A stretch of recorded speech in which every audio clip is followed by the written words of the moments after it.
Hello, मी शर्मिली. आज आपण बघणार मस्त अशी शेवयांची खीर. शेवयांच्या खिरीसाठी 2 मोठी शेवया घेतल्या आहेत. ह्या रवा आणि मैद्याच्या शेवया असल्यामुळे तुपामध्ये मी त्या खमंग अशा भाजून घेणार आहे.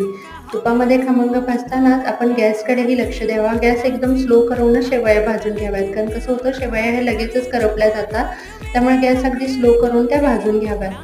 आता तुपावर छान शेवया भाजल्यानंतर आपण त्यामध्ये आता दूध ॲड करणार आहोत.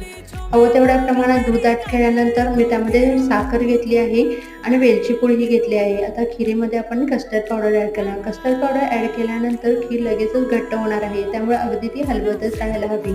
कारण कसं होतं कस्टर्ड पावडर त्यामध्ये छान अशी मिक्स करून घ्या आणि हवं तेवढ्या प्रमाणात आणि थोडंसं दूध ॲड केलं तरीही चालू शकतं. त्यानंतर चारोळी घालून आपण आता खीर खायला देणार आहोत. कशी वाटली खिरीची रेसिपी? तर चॅनलला सबस्क्राईब करायला विसरू नका. नवीन असेल तर छान छान कमेंट आणि सबस्क्राईबही करत जा.